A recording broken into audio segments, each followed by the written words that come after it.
What's good, podcast people? Everybody, how we doing today and shit? You know, I don't do intros. So, Omar, how you doing, brother? I'm good. Wait, you gotta give it the real intro. This is the Let's Keep It a Buck podcast episode. Make up a number. 28. 69. 69. I like nice. 69. Nice. I like episode 69. I like you know, we got the trio in the building, the original big three. No cap. Hey, the real big three. Make sure y'all subscribe if you ain't subscribed. Make sure you become a Twitch subscriber, a YouTube subscriber. Rate the podcast wherever you rated it. Tweet it out. Tweet out the link. Sage. Tweet out the link. Yes, Let's retweet this link. On it. Let's get a lot of people. Shout out to how many people are on the stream right now? We got a cool 60 for right now. Shout out to the my black 60. Ass on this joint. Shout out to the cool 60. Let's get that tweeted out. Let's get that up. But yeah, my name is Omar. I'm a Pastor Rock. Hee hee. Damo, you're to my left, so when I do it, you gotta, you know what I'm saying? Hee hee. Anyway, what's poppin'? It's your mom favorite midnight snack, and we back. The big three in it. No Warriors big three, original big three. We talking KG, Paul Pierce, Ray Allen, the one that said everything in motion. Yeah. We in this bitch. I call Ray Allen because I don't know why I went there with it. I just be saying shit. I want to win a championship that people care about. I'm leaving. If you're Ray Allen, are you KG? I don't want to be KG. Hey, Paul. That's crazy. I'm dead ass. It's like Sam Cassell. Like I don't want to be KG. That gotta be the one legend in history that like.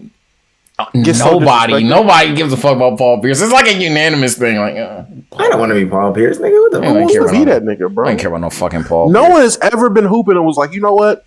I modeled my game after Paul Pierce. Yeah. Nobody's ever been like, who is your favorite player coming up? Man, I ain't gonna lie. Hey, that truth, bro. No one ever bought a piece of paper and been like, Pierce. 3-4. No, I'm not gonna lie. I know somebody that wears 34 for Paul Pierce. He must suck. Is he good? Pretty decent at basketball, but that's a weird thing. That's weird. It's weird. I ain't gonna lie. I'm not gonna hold you.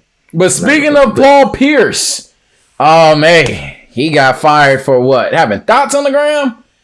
Hey, man, Miss Nichols, man. I mean, for those who don't know, and I'm gonna summarize it in the most simpleton way possible. Ms. Nichols comes on.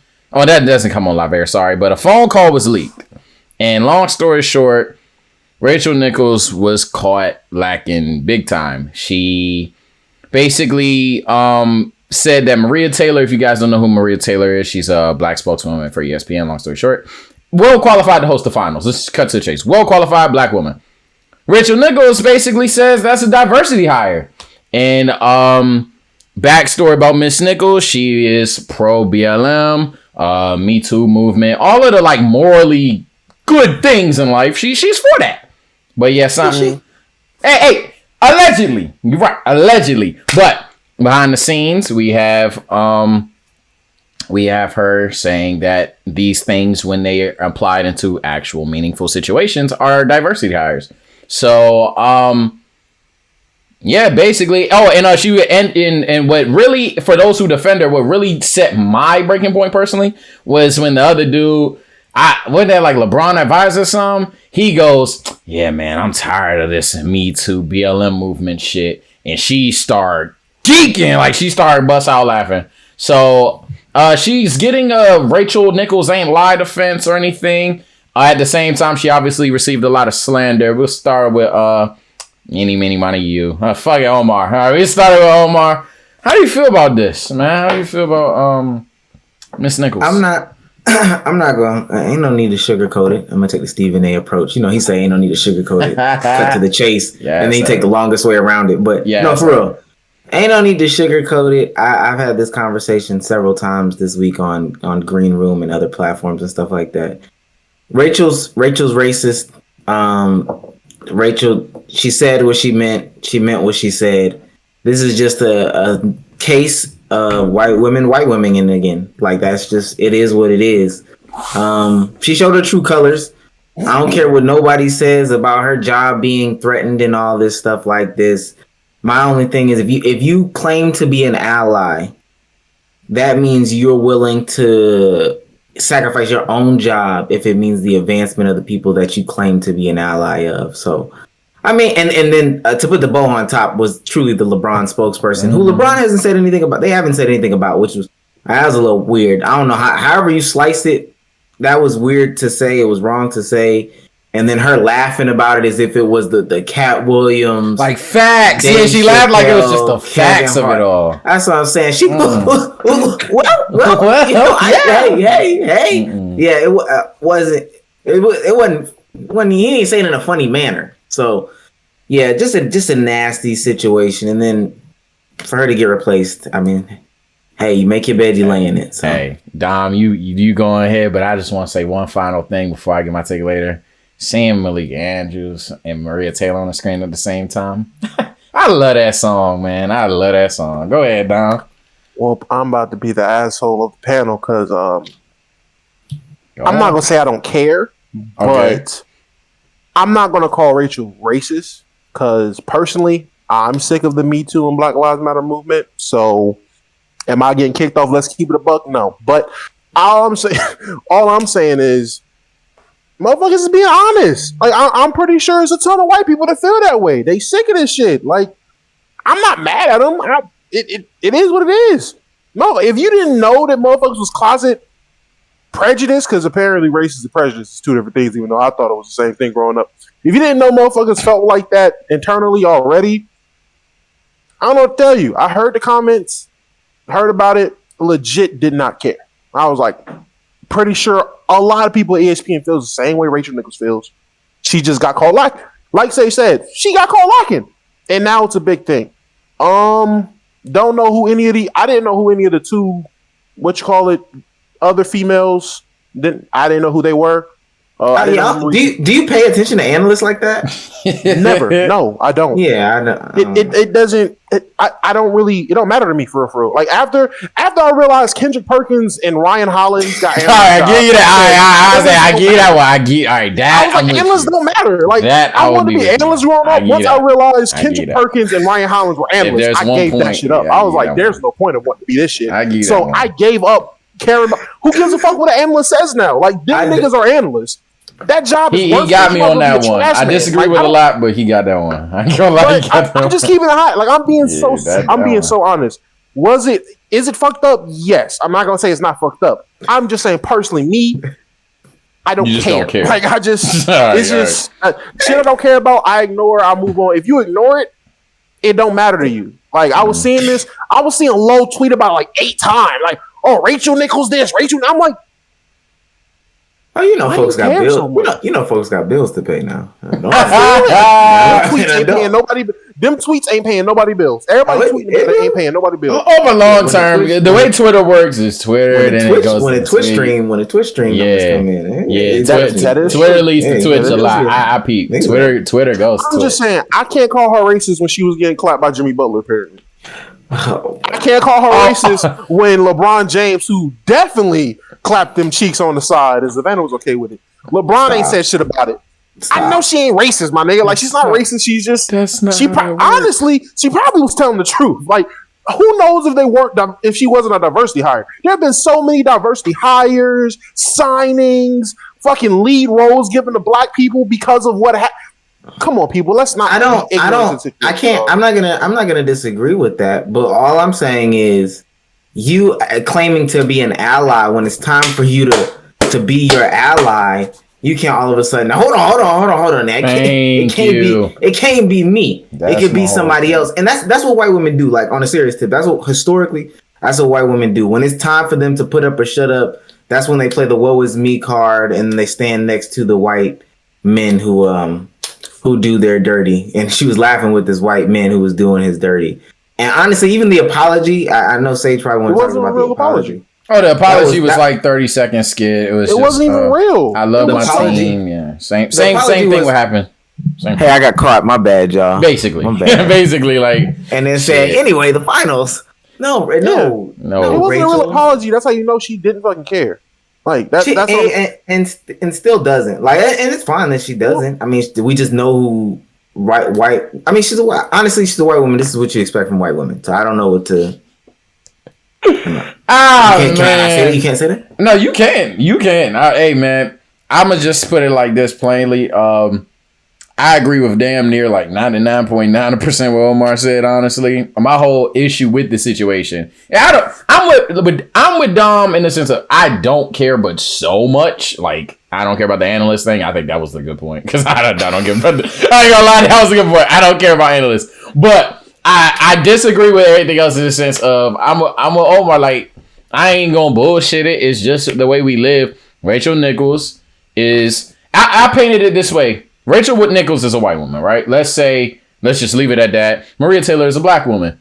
Now, you're pushing, fuck race. Let's get into race a little bit later. You're pushing women getting roles, opportunities, positions that you feel women deserve. And with the proper resume, they just don't happen to get it, but they deserve it. So, Maria Taylor, who is a black woman, gets the position still as a woman that you were fighting for all these other women to get, that you found your pride and your ego so hurt that you then had to jump the extra mile past her being a woman who now has an opportunity, but a black woman who has an opportunity. So now you're like, oh, it was a diversity hire. Well, if Rachel Nichols was a man and she said, oh, it was a gender hire, they're trying to push the women on, you know what I'm saying?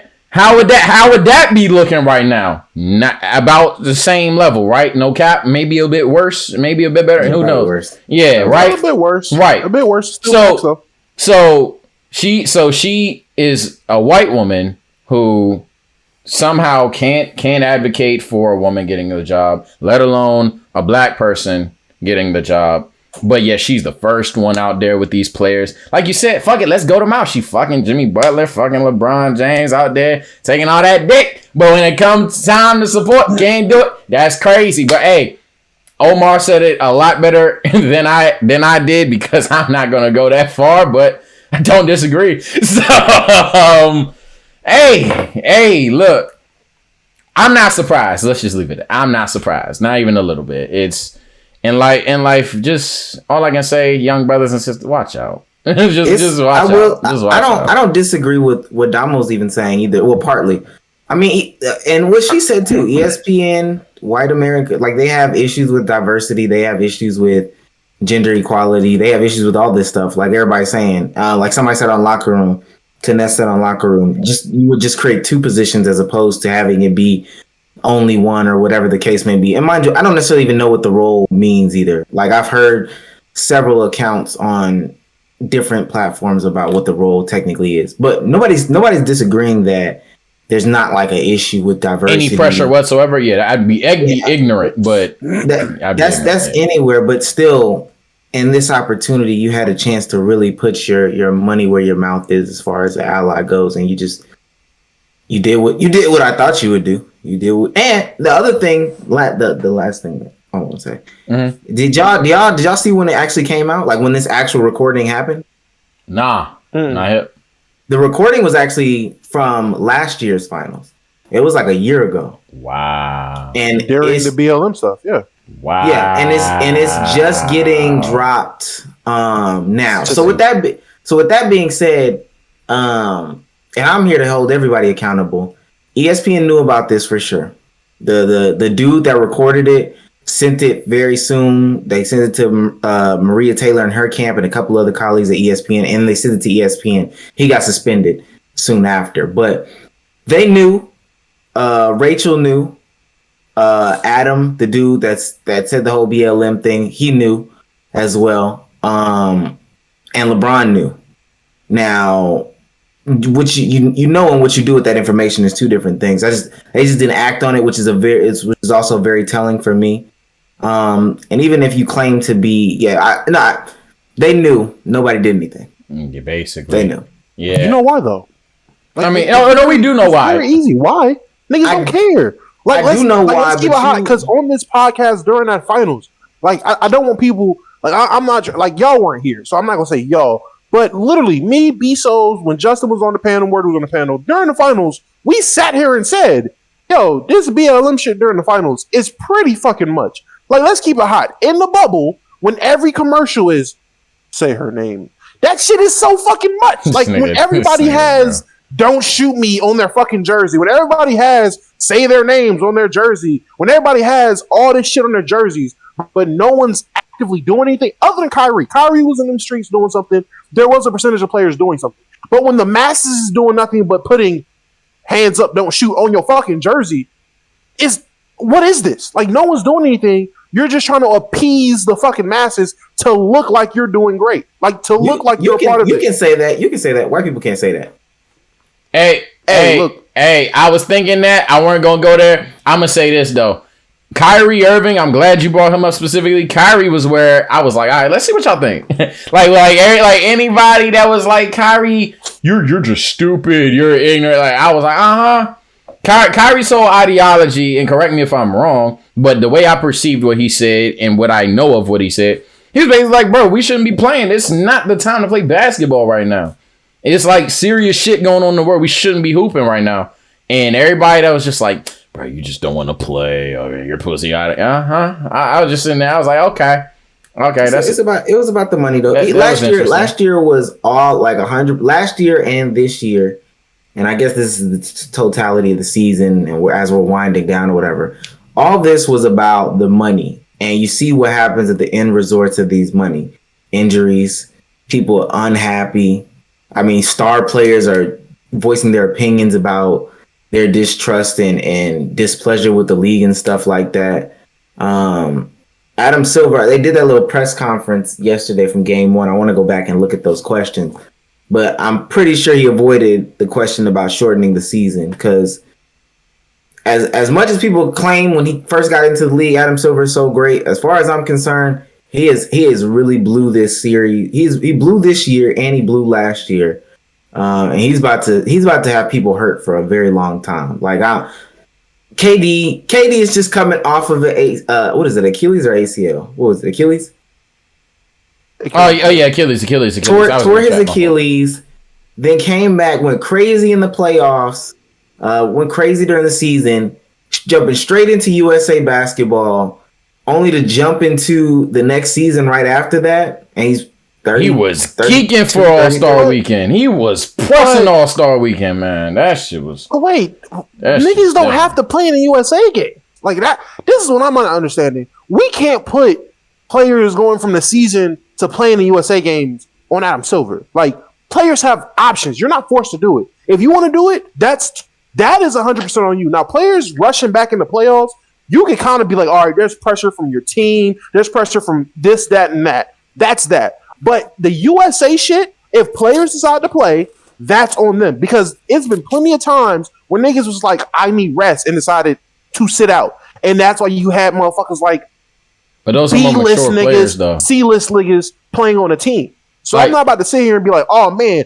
Kev had to come off injury, play all season, play playoffs, not play USA basketball, go back into the season, shorten the season. Like, no, Kev could have sat his ass down. It got rest. I give you the players who are in Kevin's situation where you already weren't a part of it, but it's not but so many players. But if you already weren't a part of it, you claim you're tired, and then you sign up for Team USA, I have to, because like, all right, bro, you made your bed. But that's volunteer. But that's just valid. However, the players who were a part of said bubble, when it was like a game time decision, damn near, on if they was gonna play or not, then went through it 72 days later for the Heat and the Lakers specifically. So the ball up, and then they're going to have to ball up again next year the way it's looking. Nah, them players, man, I ain't going to lie. I'm going to put it in an analogy that you would actually appreciate, Dom. You're a big fighter guy. You know the corner man? Come on, bro. Their whole thing, them in the rep, their whole thing is to stop the fighter from sending himself to somewhere not pretty. And if you can't manage your talent to be like, yo, nah, stop. You wildin'. Whether that's delaying the days, straight up telling them no. I don't know what you got to do. It's several things. It's $1 billion organization. That's where I really draw my line. It's not $1 million. It's $1 billion organization. They have an answer. If we can't think of one way to articulate it, and if I sat here thought for even 5 minutes, I would. But if we can't articulate the clear-cut blueprint to it, they can. They probably have and declined to do so. That's my whole thing. So they're greedy. You can't. I mean, it is greedy. The moment the season was announced, I was like, bro, that's the greedy. Like greedy motherfuckers don't want to lose. Like, fair enough. If you tell a greedy, you can't tell a billion. Like most billionaires became billion and trillionaires by being greedy. You can't tell them like that's how they got their riches. That's how they got their fortune. So to be like, oh, y'all could take a loss here, man, for the sake of your play. They don't treat these players like family and friends. I give you that. That'd be a bit unrealistic. These are employees, but it's the right. Nigga. Like, if McDonald's didn't shut down during the pandemic and claimed they were essential workers, you think they gonna tell you LeBron ain't essential, niggas? Hey, nah, they're telling you LeBron ain't essential. Is an essential worker. LeBron bringing in bills he's way more essential. Like that's hilarious. Go ahead. That's just how I looked at it. Like, no, I ain't gonna lie. Both of y'all made stellar points. I mean, I feel it. I don't want to. I'm not. I don't want to be. I'm not trying to be the asshole. Like I definitely. No, you good. We should shorten the season. We should definitely for next season. We should push it back. We should definitely figure a way out so players can be healthy. But I can guarantee you this: we're sitting here saying players are going to complain. You know who's not going to complain? Chris Paul when he has a Finals MVP and a trophy. Like he's gonna be saying everybody but the winning team, right? I get that. Everybody but the winner. Everybody but the winner. Good looks, my guy. And you know, it's everybody but the winner. That's supposed to be the president organization. I mean, the players organization representative and everything like that. But we won't talk about that either. But he not gonna care. He gonna be like, hey, look, man, if we got to do it again, hey, look. He thinking low key. Not even low key. High key. He thinking this is the one that's going to solidify him as a top 3-point guard of all time. So and I was going to transition to Suns Bucks later too because it's like the elephant. Oh boy, let me say this. I agree with both of y'all saying. They're greedy. Adam Silver needs to be that corner guy no matter what's going on. I don't think David Stern would have ever let this fly or would continue to let this fly because you just can't sit there and let your product essentially go destroy itself. Playing for overseas titles or whatever, Tokyo stuff. In a situation where too, I don't know if y'all seen the video today of Anthony Edwards limping, leaving practice, but this is a situation where they're still having, COVID issues over in Japan or whatever, or Tokyo. They're having issues still over there with the virus, so they can't even the games might not even be played. So having my best players go out there and practice is crazy. The last thing that I want to say is I heard there was a way for the NBA to do 56 games and still make the same amount of money that they would make. Then that's the answer. If that is true. How is that possible? If that is true. Yeah, I don't know how it's true. So nobody look at me, so you're dumb. No. I don't know how it's true. But if it is true, that's the answer.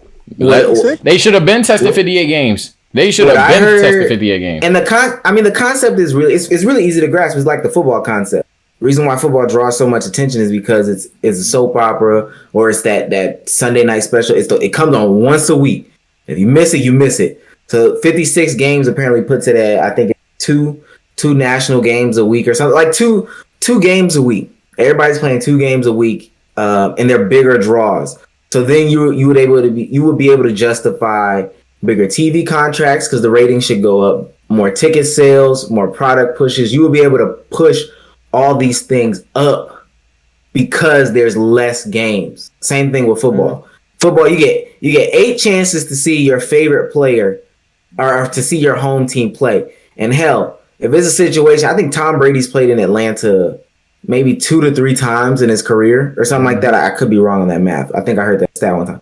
Well, before he moved to Tampa Bay. But he played 2 to 3 times in his whole career in Atlanta. So if I'm a Tom Brady fan and I live in Atlanta, no matter what the case is, I'm going to pay that money to get to those games. And the same logic with the NBA. Everybody plays everybody 2 times. I know I'm only going to get one LeBron James game, whether I'm Charlotte or whether I'm in Utah. And I will pay whatever to see that one LeBron James game. So that's the idea of having it be 56 games and still being able to make money. Honestly, there's a world where you can make more because the games are just so rare now. But they don't want to do it. Oh no, we talked about that. That was about to be my option. I was about to say 2 games. If everybody played each other 2 times a season, that's efficient enough. Then we get to the playoffs. Like I don't see why every team got to play each other 4 times in the same conference and shit. That's wild. Facts. That's just dumb. Them games before the All-Star games, who cares about that? There's some November games that nobody really cares. Nobody even cares about the first 10 games of the season anyway, because the Suns will be like 8-1. Remember that one season the Suns had like 19 wins in total, but they started off like 8-2, and everybody was like, "Oh my god!" and then they were trash. Just crazy. Nah, we all agree on that. I think honestly, I think we even touched upon that subject briefly in like green room or locker room or whatever. But I think we talked about that before. But yeah, I'm a big advocate for 58 games. I think that shit should have been happened prior to the pandemic. Honestly, nobody cares about fucking 82 games. I'm sorry, I just looked in chat. Somebody said Adam Silver like the nigga from Who Framed Roger Rabbit, and I can't unsee it now. I can't unsee it. I can't unsee it. He do. He would be hella upset right now if it was I'm trying to think of the worst final series possible. If it was Utah Sixers, Joel Embiid's meniscus really gets at him, and he's sitting down. My god! So it's a Tobias Harris. Ankle really was done, and he had. Come on, bro. That's Rudy Gobert and Joe Ingles versus. Hey, nah, he cried versus Tobias Harris and Ben Simmons. Bro. Jesus, he'd leave.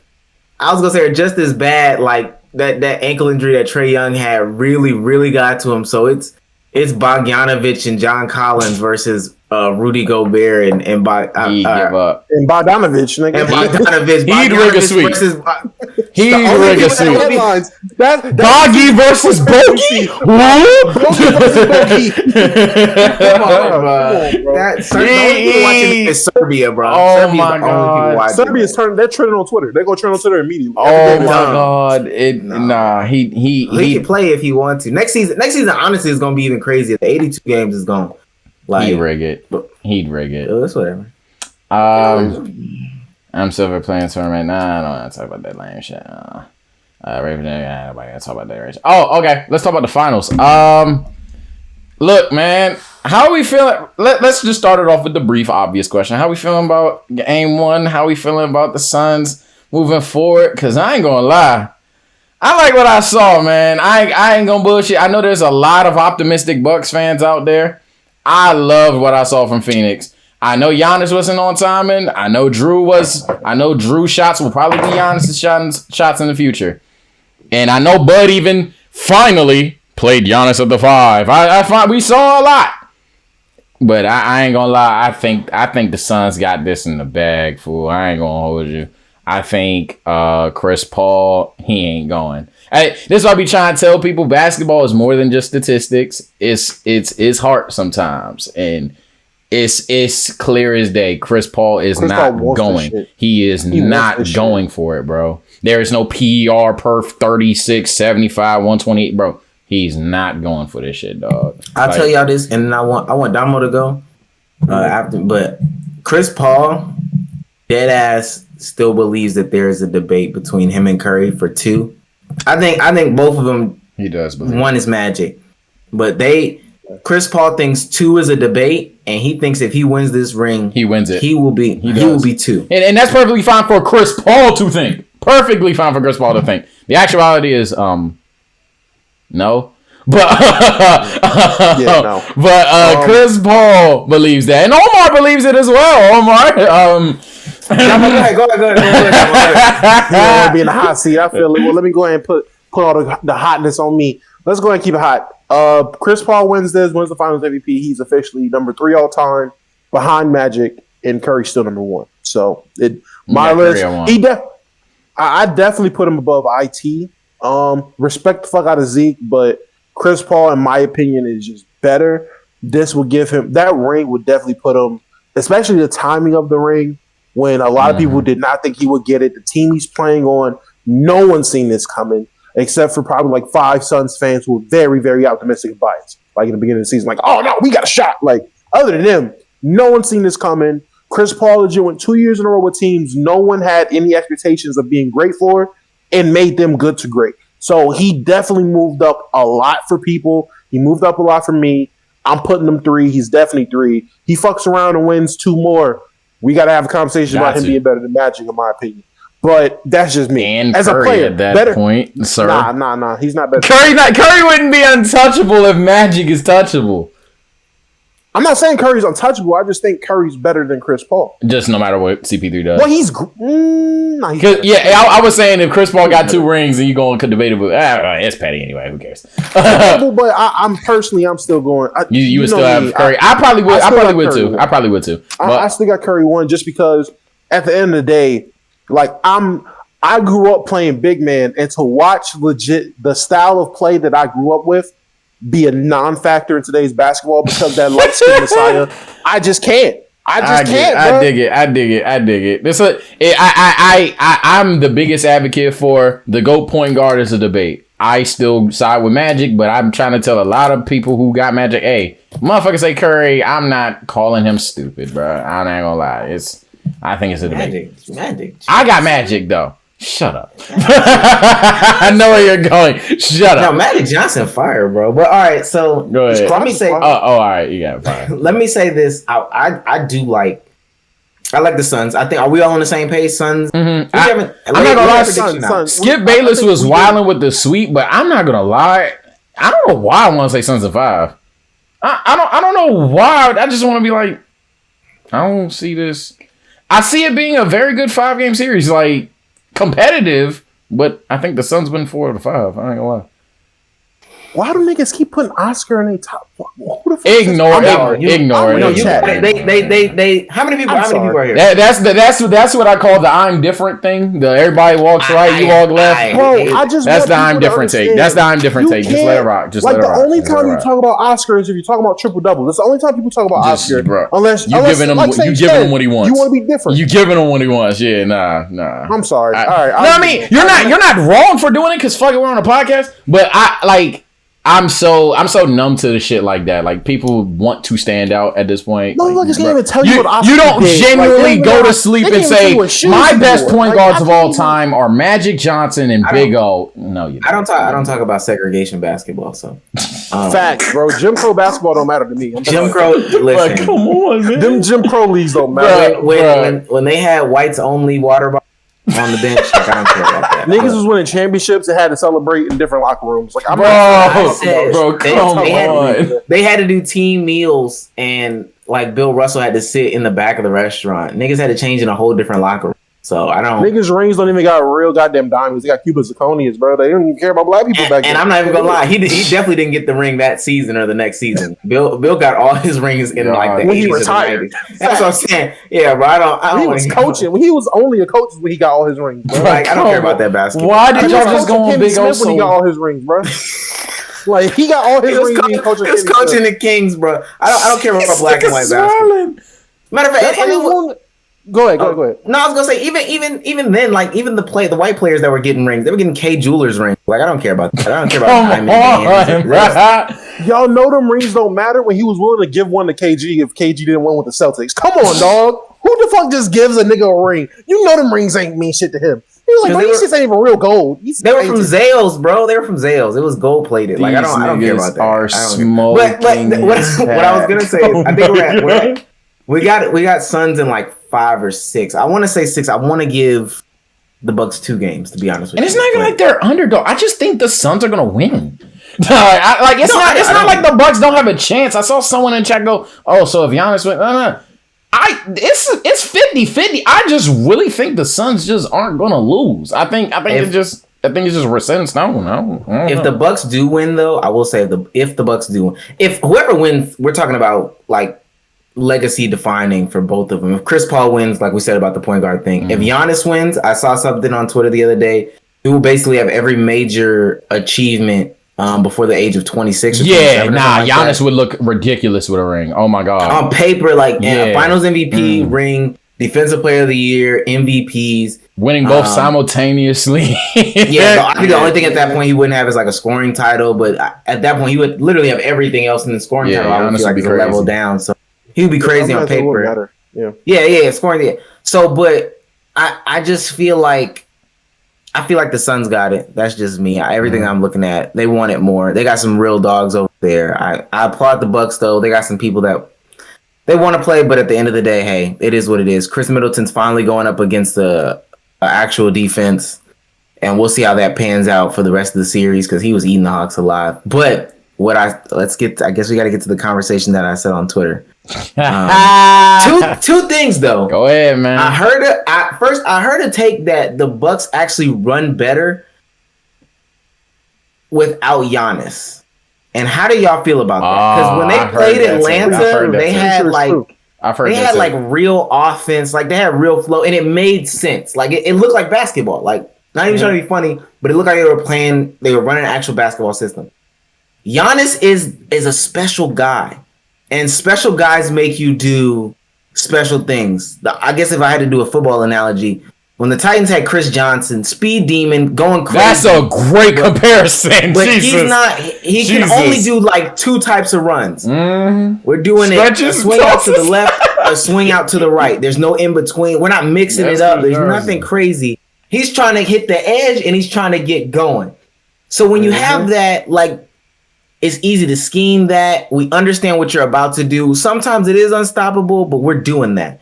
So with Giannis, do y'all feel like it makes the offense of the Bucks as a whole look a little? So I haven't fully made the claim, but I've hinted at it before. This is when people thought I was some Giannis hater, like months ago. I was like, it's fucked up, but there's times where the Bucks look better without you. Now, and there's validity to the claim. I'm not one of those people that are gonna be like, oh, you're stupid, but I do disagree. I think Giannis is that much of a premium defensively. Offensively, yeah, if he takes 5 dribbles, he's probably keeping the ball or driving kicking. But I think that stop it. I ain't gonna lie. You gotta apply a lot of resources to stop it. Day by day, I give it where it's due. It's slowly coming along, but it's coming along. The dude's getting more confident in that shot. Ain't falling for real yet, but the confidence matters first, and he's pulling him more, making them pay for sagging off at times. And I think he allows Middleton to have a bit less pressure because, as Omar hinted to, Middleton, these playoffs, he's shown himself to be that underrated guy that a lot of people thought he was. Cool, yada, yada, yada. Middleton ain't had a defense go, yeah, you're not scoring. It's just not a thing. Their whole thing is to outpace Milwaukee at that point if they don't have Giannis versus with Giannis, it's all right, bro, stop Giannis and let the other guys kill us. And when those other guys are Drew Holiday, who, yeah, he's low-key been shit, but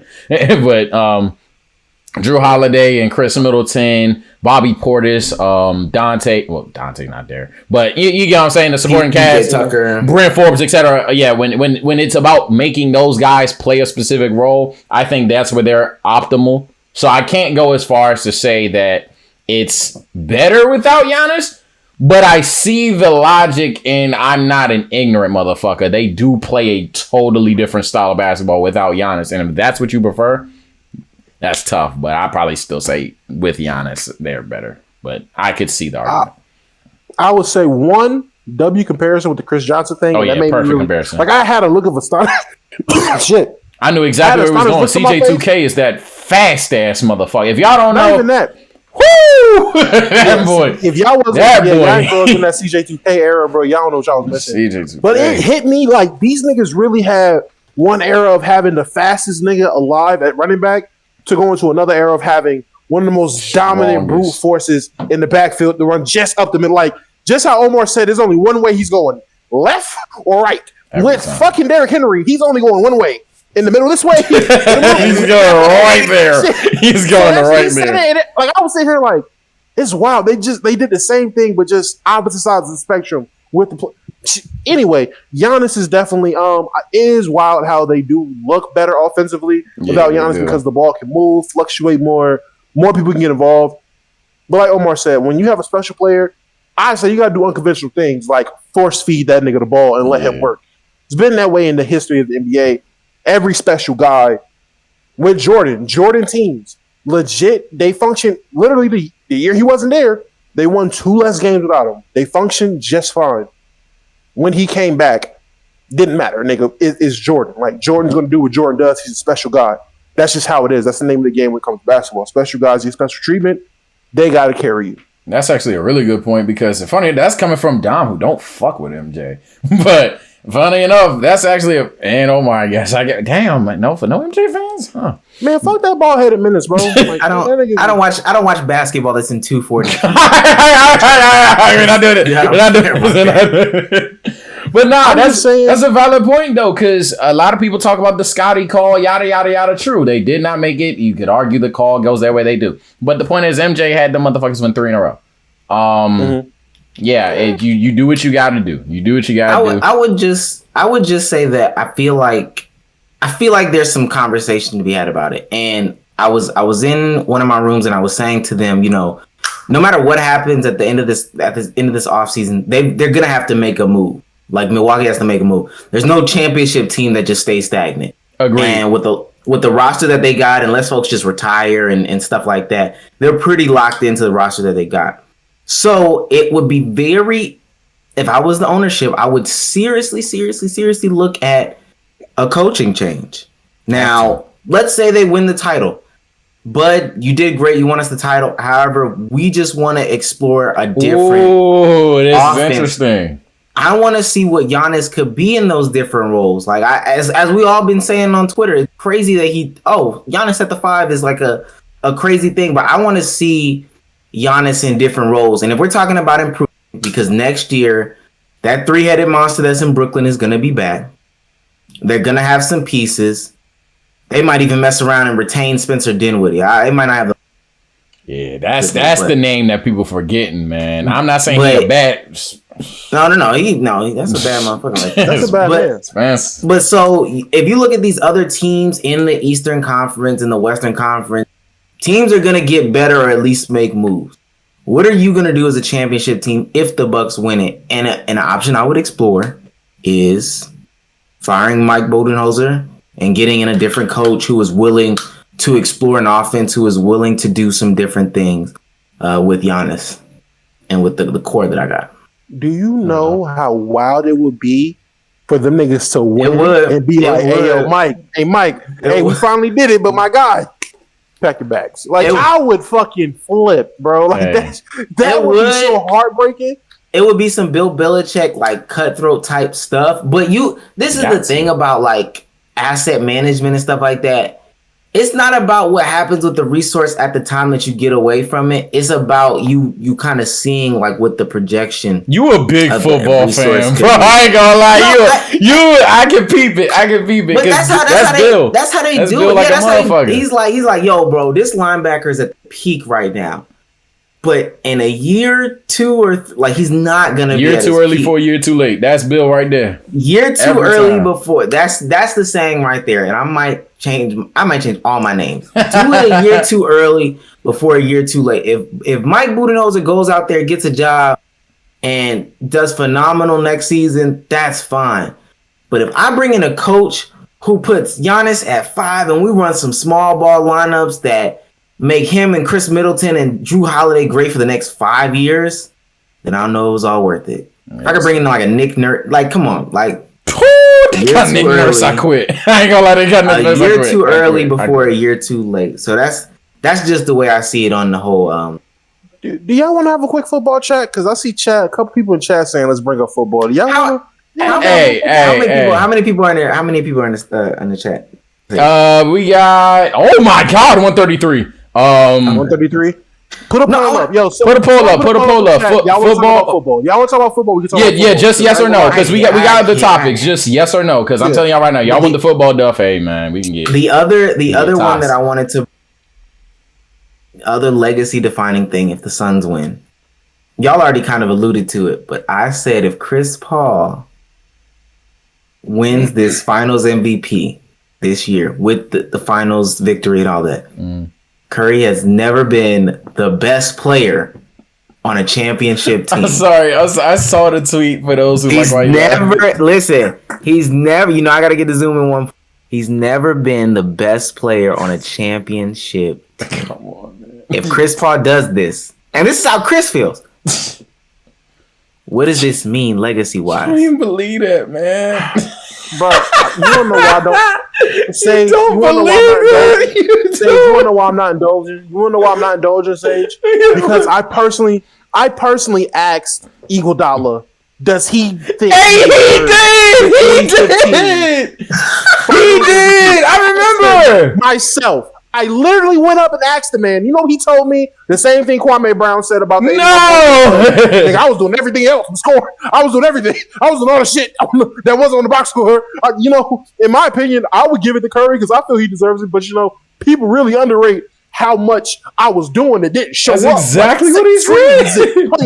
Get the fuck out of here. Dom saying it in a toxic way, but Iggy deadass was like, I swear to God, he deadass was like, look, you asked me straight up answer, I would have gave it to Curry, but I feel like people downplaying my value because I was really out there. Where you think he got that trophy at in his house? Where y'all think he got front door? Right below a picture of Stephen Curry, right there, right below a picture of Steph in his trophy case. It's a picture of Steph, that 2015 ring, and the fucking finals MVP right below it. Get the fuck out of here, man. As soon as you open the front doors, it's this big picture. And there goes the Iggy guest. He'll never be. You know what picture it is? You know the picture when he like the stank face out and hit a three like. It's Curry out that motherfucker shimmy in the It's that picture. That's the picture right there. Okay. So then let me ask. Go to fucking because that's funny. All right, minus 2015. Would you say that that's a correct statement though? So basically, asking Curry KD. Kevin Durant did nothing to show me he was the best player on the Warriors. Like, fuck out of here. That's tough. It's debatable, bro. It's debatable. I'm not saying unless Sage wants to give his take on this trolling and Omar's doing it indulgent. I'm not indulging in shit. We had a 72% in chat saying, yeah, they want to talk about football. So unless Sage wants to give his piece, I'm not even indulging. I didn't really. That's my thing. I didn't even really say anything on the time. I didn't even really say anything. That's what's crazy. I didn't say nothing. I didn't confirm nor deny my feelings. This is truly how Chris Paul feels, in my opinion. Sorry. Anyway, I'm seeing people say Curry blew a 3-1 lead, and in that same season, Kevin Durant blew a 3-1 lead to Curry. So what are y'all talking about? Like, what are we saying right now? Like, come on, people, be smart. That's why I don't entertain. What camera am I on? Is this my camera? Dom, yeah, go ahead, bro. Like, come on, dog. Is this camera on me? That's stupid, guys. Use your common sense. Come on, dog. Niggas is saying Curry blew a 3-1 lead. Yeah. KD did in the same year. And it was worse. Wait. Using their logic, let's take it because I be ignoring that shit. Nah, I'm gonna let y'all know why I ignore that shit, right? LeBron James, this super ultra lord GOAT in his super ultra lord season, right? He's the one that came back down 3-1 with Kyrie Irving, Tyronn Lue, Kevin Love, that stacked ass roster that people act like it's not good. Let's go to Kevin Durant, Russell Westbrook, that young ass core, Billy. Was it Billy at the time? I don't even give a fuck who the coach was. Versus Wardell, the same man that got sunned by LeBron. Came back down 3-1 on him with Klay Thompson. Game 6 Klay originated in that shit. It originated in that fucking series. But you have the audacity to go, I ain't never seen KD blow a 3-1 lead. Curry blew a 3-1 lead. First of all, nigga, you're dumb. He did. And second of all, they say in the finals. They say you gotta say in the finals. They gotta shut the fuck up. Sage. You wanna know even one?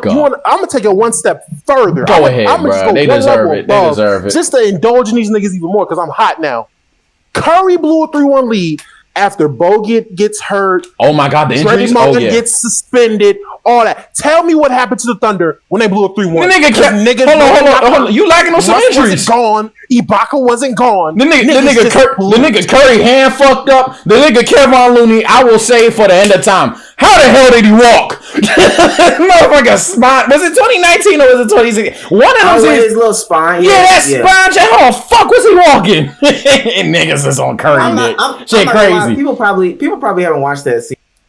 Bruh, Kevin Durant and Russell Westbrook were just giving the ball. Just selling, literally selling. Bro, go back and watch the lowlights from that series from both players. Russ was just dribbling off. You would have thought Russ was at the YMCA. He's dribbling off his foot. He's throwing it to old man. Russ is just hey Dom. Pass, nigga, layup. Hey Dom. Niggas talk. Niggas talk about Curry. I got you. Niggas talk about Curry throwing the behind the back out of bounds. So egregious. Max Kellerman's my savior.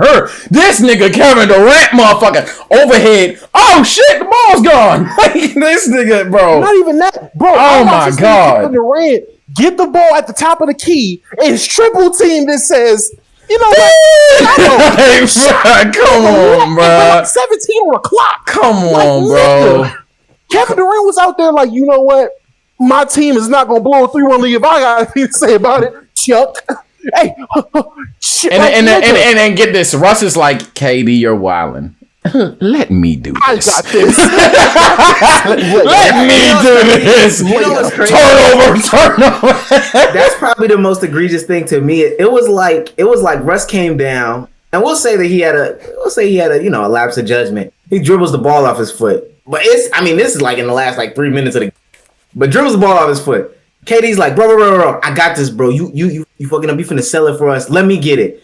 I think they get it to him in the corner of Iguodala. He didn't make a move. I think he just throws Loki just throws the ball out of bounds. And I'm like, damn, that's what you.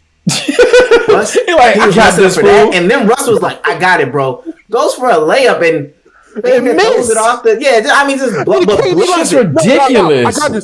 I got this. Triple team 3. Like, that's what I'm saying. Both of them were literally like, no, bro, you're finna sell it, bro. I got it. And then they top each other with like how bad they sold out. Whole time, Klay Thompson is over here getting 50 points. Motherfucking 50 bomb on 2 triples. Curry is just shimmying from half court. Like, niggas, Draymond talking shit, throwing passes. These niggas is just collapsing internally. Ibaka just standing there like, Kenny get a shot up. Nobody else can get a shot up on this team. KD talking about, I need to be around some shooters. You were the one shooting. You were shooting the ball, bro. Cephalosha just looking at niggas like, nah, Seth was pissed. Hey, Seth was pissed. Seth was pissed. Like, nigga, this is what got that nigga Seth would fuck around and rip Steph Curry and intercept the pass to Klay and see Russ throw an air ball and be like, bruh.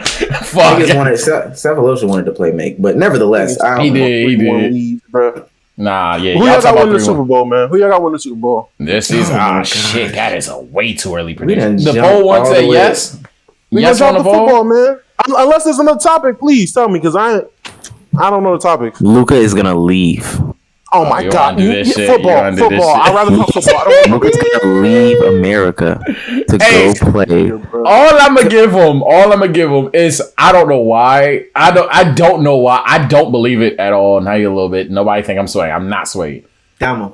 But the fact that he sees that Omar gets to see this press conference with look at his teammates and look the happiest he looked all season, I'm just like, fool. Maybe he likes teammates who help him win games, but it's just funny that he gets that. I think it's crazy that every time he comes on his pod and says something like Luka's leaving, the next day we get some news. That's what I'm saying. It's just funny. It's just funny. In the Dallas front office, niggas getting fired. It's just funny as shit. Niggas is talking about they don't like how they being. So I'm like, bro, every time Omar says this, I'm like, he trolling. Next day it comes out. Luka Doncic announced he was never happy with how Mark Cuban ran the team. Luka Doncic flipped off Mark Cuban. It's like, oh my god. The next after I say something, me Wording and B-Souls dropped like 3 articles, and it's like, oh yeah, KP always hated Luka. Like matter of fact, y'all probably didn't notice 2 countries they're beefing. Don't know why they pair them up, but it's going down like that. There's always something crazy like that, and then you see him at a press conference smiling, having fun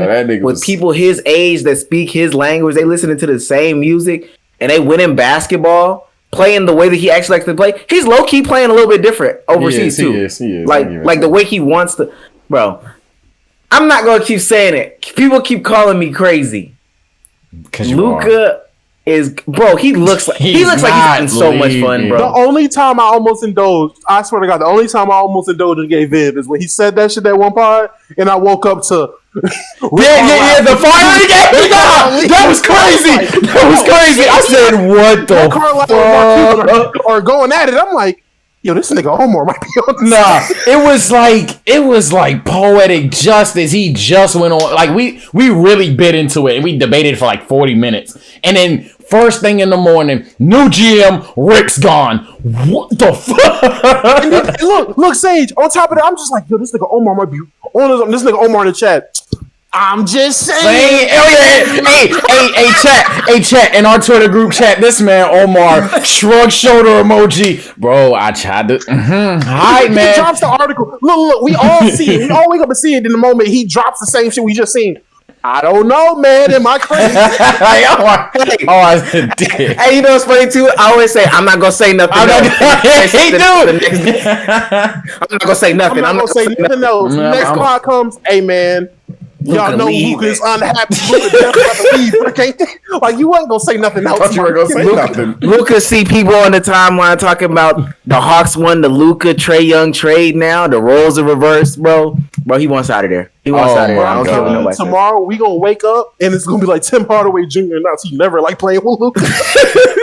It's gonna, hey, that's a plot twist. If Tim don't fuck with Luka, we gonna be like Luka has been the unhappiest he's ever been this season. Luka's been battling depression for 3 years. It's gonna be some stuff like Luka rebought a house in Slovenia because he's just so excited. He sold his house in Dallas. That's gonna be the news. It's either that or way left. Mark Cuban sells team out of pure anger. Mark Cuban rage quits. Slovenian billionaire buys the team. Slovenian owner buys team. Hey, that's the only way he's stay, right?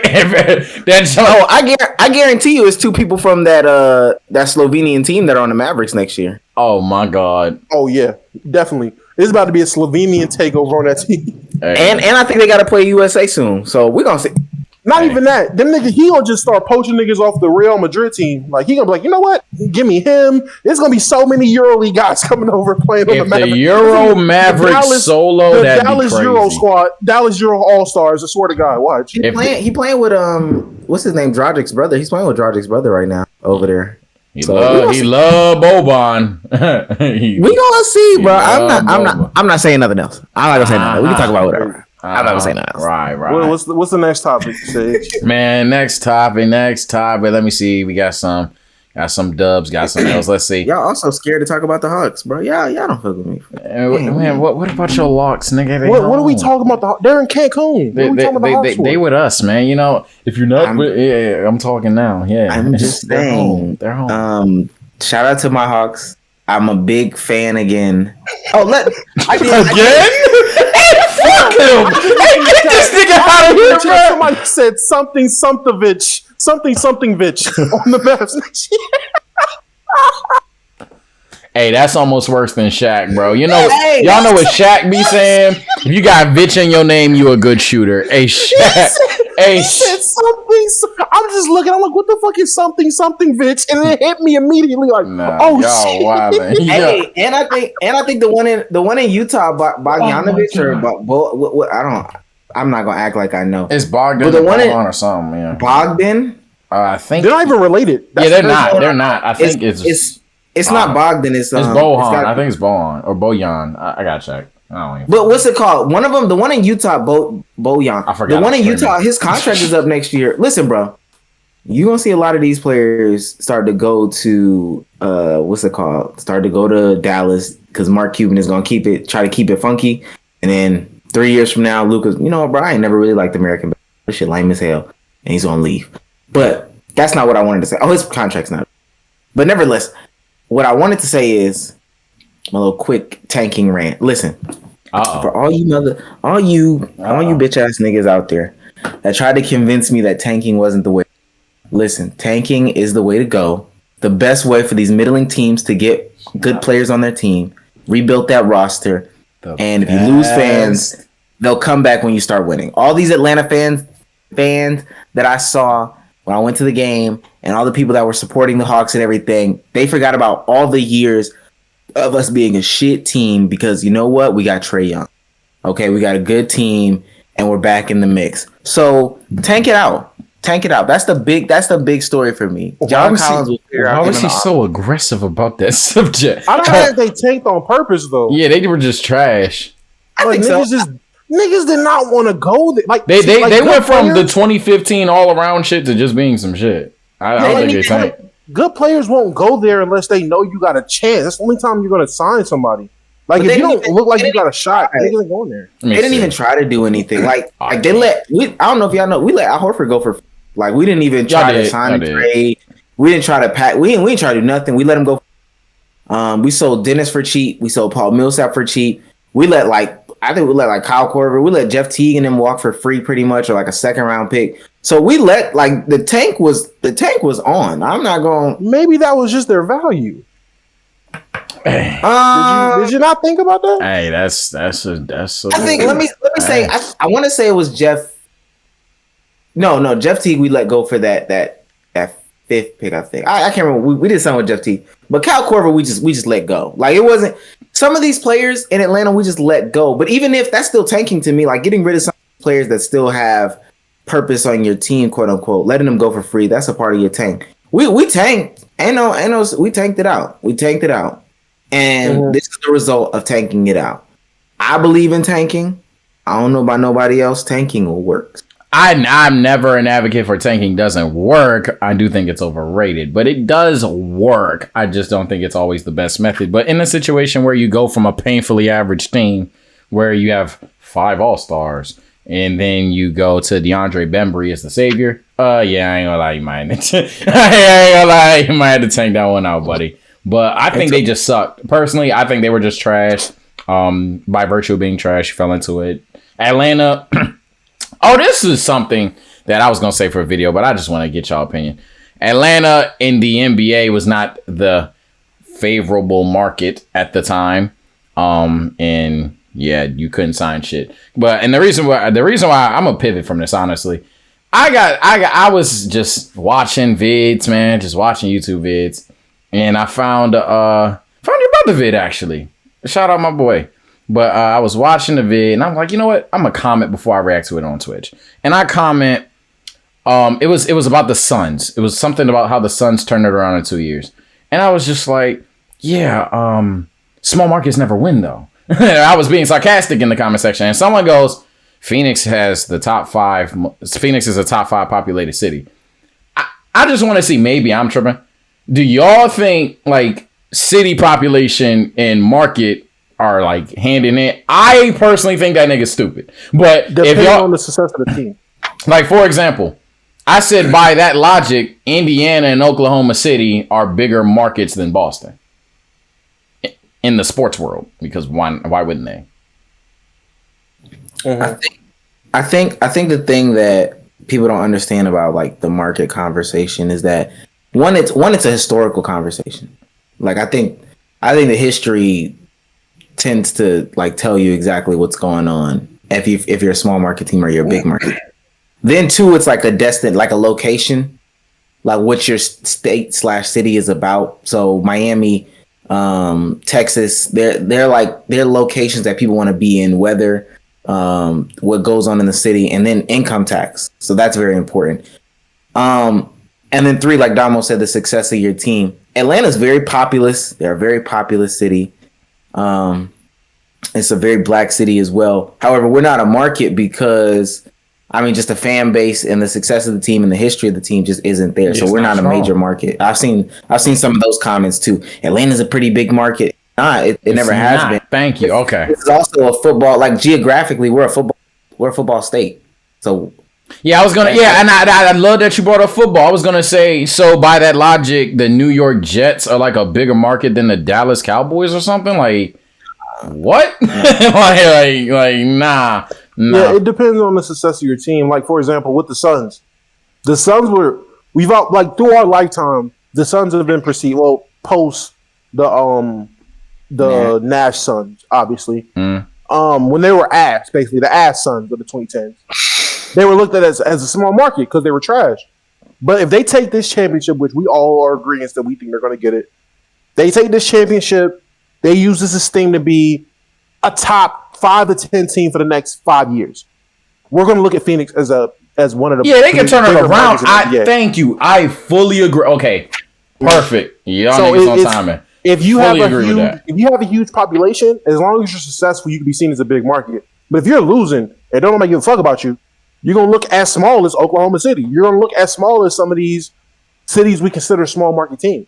Yeah, I think there are other factors that lend into that though. Because if you let's say you winning and you're not in a basketball, yeah, do niggas care? If you're in a football city, like for example, I don't know of a world where the Dallas Mavericks will just consistently be bigger over the Cowboys. It won't happen. I tell you, that world does not exist. That world does not exist. Happen. Them motherfuckers had Nash and Burke, and no, you can't put any. There's no football team you can put in LA that'll be bigger than the Lakers. Okay, yeah, it just won't happen. Like that shit just will not. No matter how great the Dolphins become, we will never be over the Heat. Bigger than the Heat. Never be better than the Heat. So yeah, it depends on what city you're in and what that city is known for. If that city's known for basketball and a history of greatness for basketball, football team ain't gonna compete unless you just have the greatest run of that his. You got to go on a Mahomes type of tear to be considered like great and take over. It's vice versa for basketball in the football city. Like you got to pull. I like that. You got to pull a Warriors. I'm about to say you literally need a legend. Like I'm not trying to dick suck Mahomes or nothing, but like. The talent is there. Like he's going to be here for a very, very, very long time.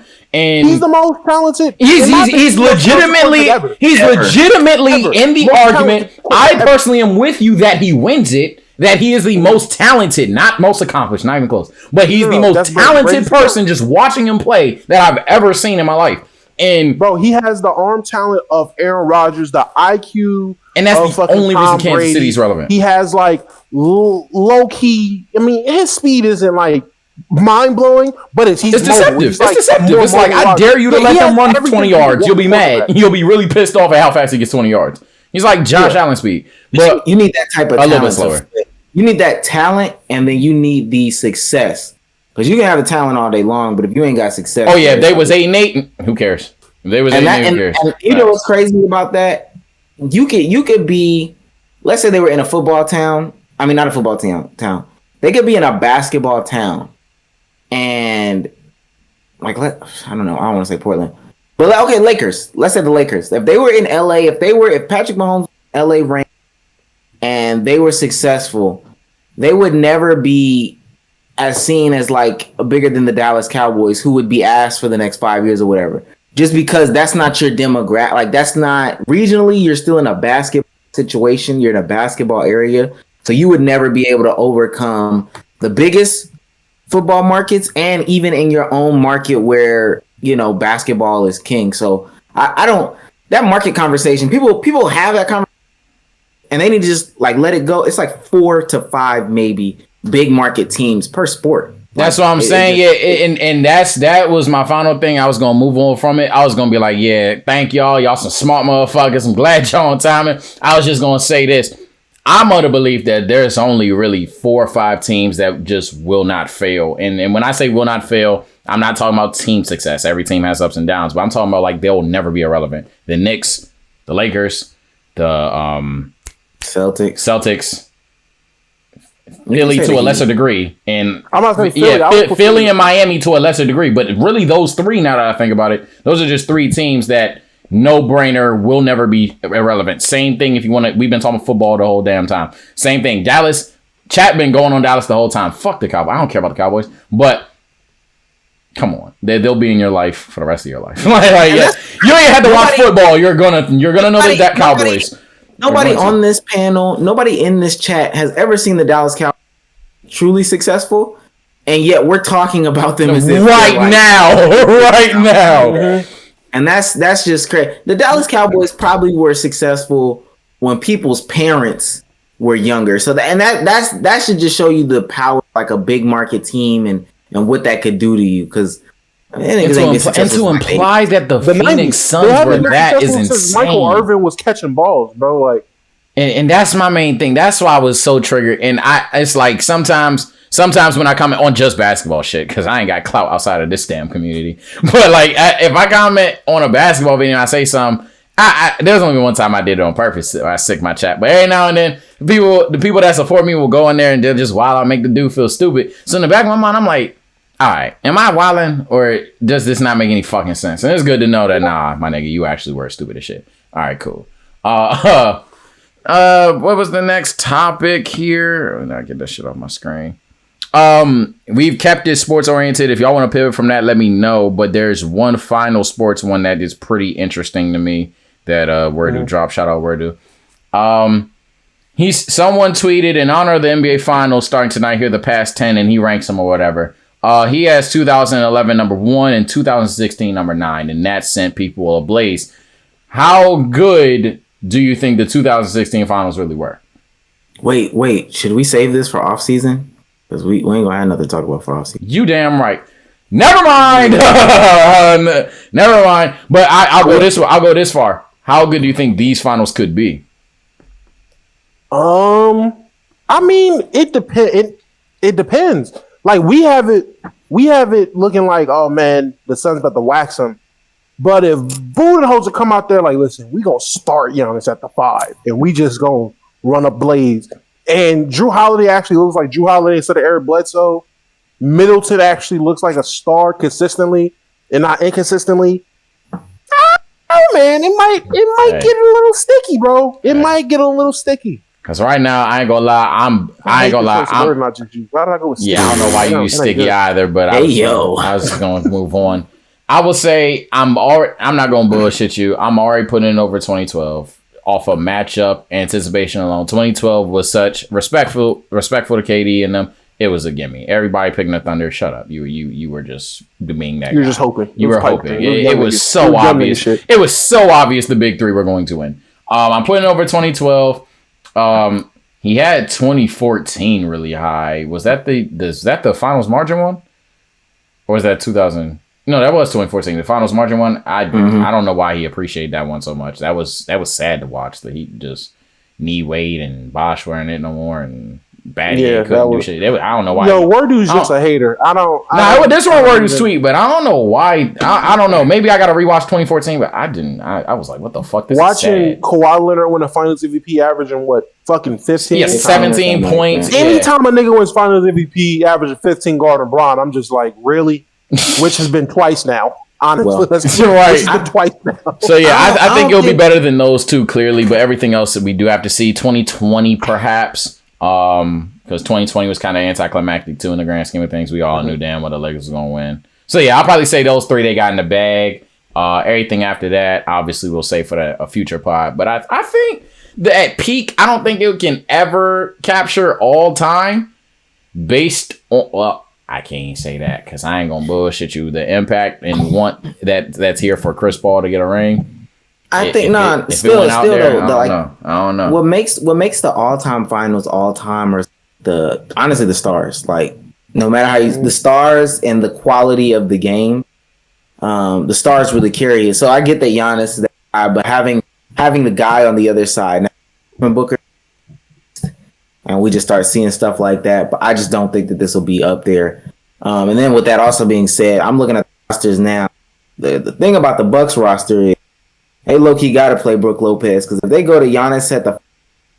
And I guess we're at that point, we're going to scrap Brook Lopez? Or what are we doing? Put him on a bench or whatever? Yeah. I was going to say, I love the idea of Giannis at the 5, but I don't know if he can... Like, he's physical. Nobody's saying Giannis ain't physical, but doing that 48 minutes. I don't know if that's exactly. Yeah. But I would like to see it down the stretch. But I don't know if not their lineup. Their roster isn't set up for Giannis to be at the 5 because after that, let's just take Brook Lopez out of the equation. Let's slot Bobby Portis in. On your bench, you got Brian, Pat Connaughton, and Jeff Teague are the only people who have received any like playoff minutes for real. Mm-hmm. And you would literally be running with, hey, it's the last 7 games of the season, which you're trying to get, you do what you do. But we would see PJ Tucker, Drew Holiday, Chris Middleton, all these guys would have to play 40 minutes a game pretty much. Yeah. Or hear me out. You get Rachel Side Piece Ersan out there. Ain't he on the roster? Nah, he's not even on the roster no more. Oh, damn. I'm tripping. I don't even know who these niggas is at. All right. Yep. Take me out the conversation. He would. So they would get washed for that reason alone. Because I'm looking at Dario Saric just got hurt today, but Campaign, Cameron Johnson, Torrey Craig, they can still go Etwan Moore, Langston Galloway if they want to reach that far. But they've got some pieces who can play decent enough. Whereas the Bucks, they try to limit Jeff Teague's minutes as much as possible, and Jeff Teague is their only backup point guard. So it's like They don't even got the manpower to be doing nothing. Yeah, nah, I feel it. Yeah, I have to agree. We didn't factor in the roster. Yeah, playing Giannis at the 5 sound good, and that's why I ain't gonna lie. It sounded wild when he said it earlier.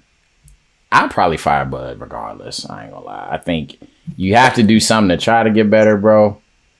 And it's like it sounds crazy. It's crazy, but I'm gonna have to go there. I'm gonna have to go there because are we gonna say he won the championship because of coaching, or are we gonna say he won the championship because he won the battle of health?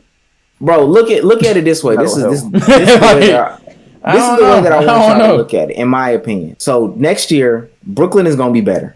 Brooklyn gonna be better due to health. I'ma just say it. Philly gonna be better.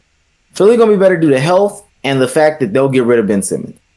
I'm a little confident in it. Ben Simmons won't be there. I feel Boston gonna be better. Boston gonna be better due to let's minus Kemba and Jaylen Brown was hurt this playoffs. Yeah, Boston slept on like shit. I'm not gonna lie. Boston. Miami is going to be better due to health and rest. Yeah. Rest, all that stuff.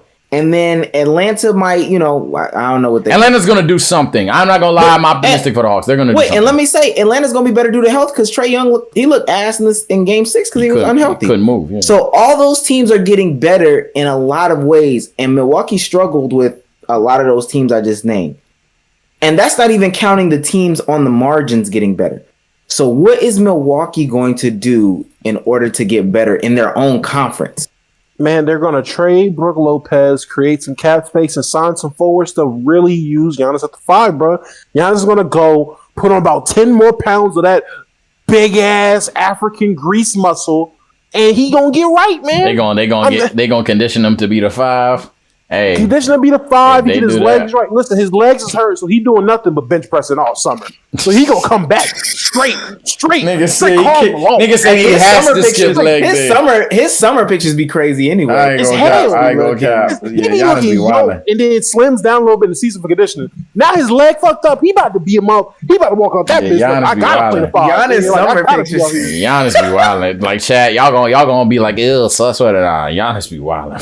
I ain't gonna lie. Nigga be in the God damn. Giannis look like he need to get drug tested during the summer. I ain't even trying to be funny. Giannis that nigga, like it's crazy to think where he came, like how his body transformation was from his, like it's funny because you see somebody like Giannis and people be like, why can't Ingram do that? Like it's weird. Like nigga was a stretched out me. Like nigga was not like nigga skinny as shit, and then the cut come off the cut. And it was just in one summer. It wasn't like it was just gradual. Like it was one summer. He was just like, all right, I put a little bit of weight on to. Oh yeah, I went to train with the military, nigga. Yo, I was like, damn, nigga, what the? It was like 2017, was it not? He just came out that bitch like, Giannis it's real time now. Shit, yeah. When the article came out that he went from like 35 to 97%. I said, what? 90? What? Listen, I'm hitting this gym hard. 97%. What, nigga? Look at that picture, bro. With smack muscle. Shit was off the chain. Shit. What time is it? 9:52. Yeah. Shit. Niggas wanted pie. Oh, what did you just send? We can do the. If you want to do the Q&A, we can. And we don't always got to do the 2 hours. Hey, shout out to the international play. I don't know if y'all seen some of these. The league is definitely getting better. Like in the world, from a world perspective. I know all these international players were actually in the NBA, and they look like they're going crazy. Mo Wagner, bro. I don't know if y'all seen the Mo Wagner. Mo Wagner, yeah. Oh, bro. Hey, I want to talk that you gave me a subject, you motherfuckers. Like Omar be spamming the Luka leaving thing. I be spamming it. Y'all motherfuckers ain't fucking with no NBA nigga at nothing. I be trying to tell y'all. This nigga Mo Wagner just takes a pinky step out of the NBA. Look like a damn stud. Look like your team need him. Look like he would look faster. Look like he dribbles like a motherfucker. He got the jump shot. He got the bunnies. He looked like a goddamn bucket. And put him back in that Bulls jersey. It's the role. It's the same reason why who was it that left? Who was it that said, you know what? Fuck this, y'all don't want to pay me. Mirotic.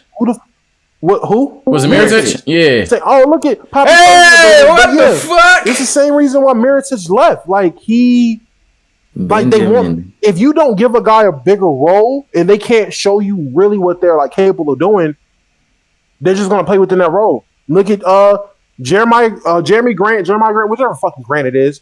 Look at Grant in the fucking Pistons. Like he legit. No one. If you told me 2 years ago, yo, that motherfucking 3-and-D guy on the Nuggets, he can average 20. I'd be like, nigga, you're smoking dick. We're not playing 2K. You're not editing sliders. Like, there was no way. But he believed in himself. He knew what his game was. This nigga is in the blanket. Like, I tried. Let's go.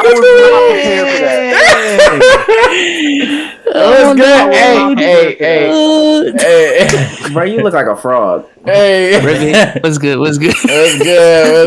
So snuck on the pod. Hey, B, so I'm sorry. I heard y'all doing the Q&A, man. I'm sorry. I got a question. What's up, man? How y'all doing, man? We good, man. We That's good. A real Q&A question right there. I'll be here. Hey, man, I just gotta know. I got a question for you, man. Who's in that bed, man? Who? No one. Okay. Told her get the man. Sage thought. I'm in the guest room. Okay. Wait, Briso's been come with you? Nah, she got work. Well, I technically got work. Bro, tell her to quit. Tell her. Y'all, she don't gotta worry about working no more. Alex, man, Poppy Stone got you. I got the IRA in check, bro. We good. Go ahead. Sage, bring somebody up. Yeah, I ain't gonna lie. I'm a Discord noob. Yeah, you got it. You got it. Yeah, I'll bring niggas up, but. Oh, y'all come up. Yeah, come in the Discord. Yo, mods, drop the Discord link. 139 in the chat. It's my pool, man. It's crazy. I will say, hey, before we go on to this, bro, I kid you not, I'm at a point where I believe that if all the European players or all the players born of like non-American descent went back to their countries, they could uplift like international basketball to a greater height. Like they really could. Where we would be watching international. No, they wouldn't. What? It would be a better product. It'd be a better product. International basketball when Luka was there. Like, no, Luka was dominating. I'd have to say that. It's because I didn't know. And plus, they're not gonna push it on TV. But I'm telling y'all, if Luka went back over, and if Mo Wagner looks like. The pool has to get overall has to get better. The pool overall has to get better. I couldn't buy that one. I see what you mean. Playing for? Oh, this your point right I guarantee you, if he goes back, let's just say he's playing for fucking Turkey. They're not pushing the Turkish league to us. They don't give a fuck, bro. Too bad Mo's gone. Like, only one maybe Luka. Luka's the only one where it's like, all right, he's box office enough now in American culture to maybe we want to see him. But other than that, if you send fucking if the Bogdanoviches say, you know what, fuck this, we're out. No one gives a fuck. Why do they have to know each other? No, that's not what I'm saying. I'm not saying I'm saying they'll make international basketball as a whole be better. So not necessarily saying the camera will click and they'll put them on ESPN the next day. But I mean, like, the talent level would raise more, like greater than it's already raised. People would go, like, the incentives would just be better. I'm trying to figure out what I'm saying, but international basketball would just benefit greatly, and it would be better if all of those players went over there and played instead of being who Mo Wagner. That's true. I mean, that would have to be. Yeah, that would have to be true. I don't think it would. I'm gonna bring somebody up. Here we go. Bet. It is so weird having the worst camera on here. You trying to say you got the best camera on the time? Fuck this nigga, bro. Right, damn. Eli, bro, you up on the panel, bro? What's up? I'm here. So big, sexy. Just a question about I feel like asking a basketball question. So about the firing Bud thing, like if they were to win, right? Don't you feel like firing Bud, if you were to win, would have other coaches like, well, damn, I don't want to go to Milwaukee because them niggas cutthroat. That's like the same way the same way like how Boston free agency kind of is, just because of how like cutthroat Danny Ainge was, or like even with the Cowboys, like when Jimmy Johnson and Jerry Jones like got into that thing, coaches didn't want to come to the Cowboys for like a good still coaches don't want to come to the Cowboys. Like Mike McCarthy only came because like his career was over. So I feel like if you fire a coach after you win, like coaches might be like, I don't want to be here because niggas are bullshit. I can't buy that. Hate to be that guy. Jerry Jones is a whole different. Nah, that. Yeah, can't bring him up. I'm sorry. That's a whole different evil. I'm sorry. Yeah, I get what you meant, but I'm not being petty. I can't do Jerry Jones. I would say. Only reason I would not say that coaches would be afraid to come to Milwaukee is because we've seen so many years of Bud blowing it. And the only reason you can like the legitimate reason they will win this year, just like a legitimate reason you say the Suns won, is they were the most healthy team. It's very fair to say as a Laker fan, had we been healthy, we would be in the finals winning right now. Or as a Clippers fan. It's very fair to say that. Or as a Nuggets fan. It's very fair to say right now that if Milwaukee was playing healthy teams, they probably would have collapsed again because we've seen plenty of instances in playoffs where it was looking really scared. They would have got knocked out against the Nets had the Nets not got hurt. Had Kyrie not went down, had James not went down game one, they would have been knocked out in the second round this year. So I think coaches understand it's a big, like that's a big reason why you will let Bud go even if they do win. Yeah, and I also think one thing that we're overlooking, and I always bring an interesting perspective to these conversations, in my personal opinion, is the competitive nature of things. Like, you see a Bud, you see Coach Bud get gone after winning the championship. A lot of coaches are gonna be like, "Hey, you weren't shit. I'm the shit though. Hire me." Like I feel like there's some coaches with that motor. Not everyone, obviously. There's gonna be some coaches who I would have to agree. Some coaches are like, "Whoa, I am not secure here." But there certainly has to be some coaches that have watched what Coach Bud has done for like 5 seasons and has been like, dude, you do not know how to use Giannis. Or, dude, you do not know how to use Chris Middleton, let alone Drew Holiday coming in and looking like shit in the playoffs, but looking like a damn dog for the entirety of the regular season. So, I feel do you think they can, like, convince him to, like, make it seem like it was, like, mutual? Like, he was, like... That's always how it's going to look. No matter. I wouldn't go that route personally. Because that's where it starts to get real sticky. And then, you know, somebody could say, you know, Bud could come out later on and office. But to your question though, I would say no for similar reasons that Sage and Damo said.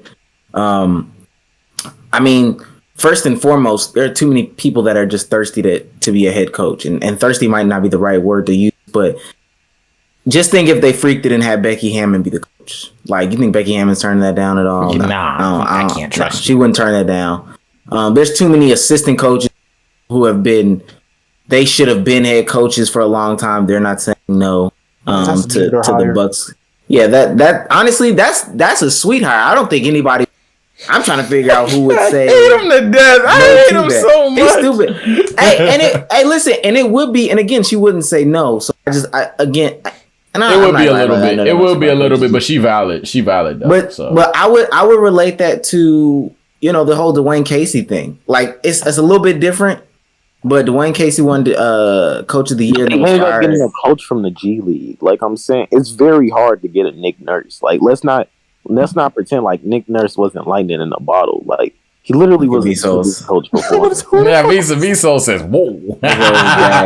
No, and Eli, I'm not saying who they get. It's great who they got, but I don't think anybody was gonna be like, man, I'm turning down this job because they let down Toronto's. I mean, they fired Dwayne Casey, the Coach of the Year. There's only so many coaching jobs, and I can guarantee you the amount of people who want coaching jobs outnumbers the amount of coaching jobs in the NBA. So, right, you might get 2 or 3 people who are seasoned head coaches or highly sought after coaching candidates that might say, you know what, I'm standing in solidarity with Coach Bud, and they say that dumbass shit, and Coach Bud will have a job season. But at the same time, there's a lot of people who are thirsty for head coaching jobs, and they not. Omar downplaying it. There's only 30 head coaching jobs in the NBA. There's only 30 people who are a head coach in the NBA in the entire world. There's no way. And hell, you could probably times that by 30 times 3. That's how many assistant coaches there are. Exactly. 3 assistant coaches. So you can't. There's way more. 91, 28. I said 128. 128. Way more assistant coaches. I mean, way more coaching candidates or people who want head coaching jobs than there are spot. So, bro, if they fire him, they'll have somebody. Yeah, they'll have somebody. Yeah, y'all spinning because who won't want to coach the Greek freak? You know what I'm saying? Hey, funny enough though, you can get toxic like that, but there gotta be someone out there who's like, I can use Giannis a lot better. There has to be someone out there, and it would be dirty to do, but they would be like, yo, Becky or whoever else. We'll hire somebody who's an experienced coach, and then to be that person's assistant coach, we'll hire a more experienced coach, and we'll do the puppet. We'll do the puppet thing, kind of like Steve Nash, and then with Mike D'Antoni. We know who's really pulling the strings, and then we'll say to them, "Hey, listen, do this Giannis at the 5 thing. See how it really works. Freak the offense, and then we'll go from there." Yeah. Hey, Eli, real quick, bro. Real quick. Yeah. You're just a stat guy. Oh, right. I like it. I love it. Oh my god, I love it. Oh yeah, I love hosting. Dom's the Discord person. Oh yeah, you done fucked up. So I ain't gonna lie, you fucked up. You done fucked up. All right, next man up. You know how I get down. I love it. Yo, you're up for the Q&A, my nigga. How you doing? You got a Ravens picture? I don't really care about. Corrupt. I ain't so you don't get that much time with me, bro. Yeah, all right, you ain't want prepared. You're out of here. All right, next up. So this is what happens when you're not on the pod, bro. Sorry. Is that Will? Oh my God, Big Willie. Careful yes, about this, man. All right, what's your question, my guy? My question real simple: Doris Burke or Rachel Nichols? I mean, if it's for personality, Doris is the dope individual. She's a W individual. But Rachel Nichols is a whole different. That's a whole different. I ain't talking about. I'm not talking about their jobs, by the way. What'd you just say? No. I ain't talking about their jobs, by the way. Pickles, baby, Rachel Pickles. That is an ugly woman, bro. Hey man, like I said, I'm not gonna say too much on this part, but hey man, I don't care. I just don't care. I'm not gonna talking about Doris Burke now. Everybody want to hit Doris Burke. Fuck out of here, man. I ain't trying. Hold on. Let's ask the real ladies, man. Bezos, what you got? Oh yeah, man. D Burke. Oh, so that's the answer. Oh, okay. That's the answer. That's the answer. Okay. He giving the D to Burke. He giving the D to Burke. Okay, great analysis. Great analysis. Will, if you put Candace in that lineup, and who you got? I'm not dumb. I'm not falling for this shit. I'm not dumb, bro. You shouldn't have answered anyway. Get him out of here, dumb. You said it. Sorry, Willie. His black ass out of here. Don't want to play the game. You don't want to participate. Hey, you can't I'm about to say we ask you a question. You answer that question, and you're gone. All right. We're gonna give this man a second chance. He said his mic in the chat. All right, Corrupt, you back, man. I'm giving you a second chance, my guy. Here we go. Are you here? Damn, Corrupt. Corrupt, come on, bro. I'm trying to give you a shot. Second chance, bro. Oh man. Fuck out of here. All right, see. Bum be dum bum. Yeah, this is where the blanket go crazy, man. Lame ass. So you're not supposed to have a weighted blanket that high up. What are you doing? You're gonna hurt. It can't cover your chest, bro. Miracle Man. What are you doing? Yo. You. What's up, bro? What's your question, my guy? Oh, yeah. I mean, live, bro. Gosh. like I had one or two, maybe. I don't know. Growing up, like, what was your favorite like video game to play, like, besides 2K? Hands down, Def Jam Fight for New York, or any of the NBA or NFL Street Series. Pokemon Emerald. Fucking Pokemon Emerald. I've never finished. There's 2 games I ain't never finished. I never finished a Pokemon. And I never finished a G. You never finished a Pokemon? You never finished a GTA? Wait. No. Wait. Pokemon is one thing. GTA? I was cutting on GTA to blow Steam, bro. Like, I was never finishing a GTA. I did so many missions. My camera's so blurry. Like, that's go ahead, Sage. I didn't mean to. Are you good? I'm trying to fix my camera. Fuck it, chat be honest. What's my favorite game? I ain't gonna lie. Until I was like 10, It's this Game Boy game called Sonic Battle. That shit goes so stupid. After Sonic Battle, then it was I'd probably say Pokemon. My damn self, I ain't gonna lie. Pokemon. All them fucking games the same. Emerald, Blue, Ruby. Bruh. See you disrespectful, bruh. See you disrespectful. Are they not the same? I'm They're sorry. Not, are they not the same? Platinum and Emerald are two totally different games, bro. What's the difference, bro? First of all, the DS drip versus the Game Boy. Man, it's whole different. Mega Evolutions versus just a basic shit. Man, you're not even ready for that. You're not even ready for. Also, there's still pixels. I saw all of these games are the same. All of these games are the same. Sage, why is your webcam just not focusing? I don't know. You saw me hide the screen and do. Bro, I'm gonna do it one more time. I'm gonna do it one more time.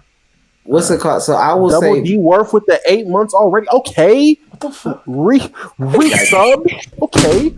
Yeah, resub Double D. Yes, sir. Shout out my boy. Let me say I don't think I had a favorite video game growing up. I loved all the Nintendo games like on the 64 and the GameCube and all that because I could play with my family. I could play with my brothers and my cousins and stuff. My brother and my shit. But I don't think I necessarily had them. I like all from Halo to SSX Trixie to literally all the games. And it's crazy now because I hate video games. I don't know why. I do get bored of games fast. I feel like I waste $60 every time I buy a new game. I ain't gonna lie. Games used to be fun. I ain't gonna lie. I used to be able to play a shit like Spyro. Oh, I might have lied earlier. Spyro was my shit. I used to be on Spyro like a motherfucker, dog. Any Mario World was my shit. Were games $60 back then? Because I feel like not the ones I played. I used to try on the 15. You remember that little gate section of GameStop when you first walk in? That was me. Hey, that was me. I was in that motherfucker like shit. Bro, in the glass Game Boy games? Oh yeah. I remember going to Blockbuster and renting games. Like we would do that. And we would do that once every weekend. My brother could get a game, I could get a game, and then we could.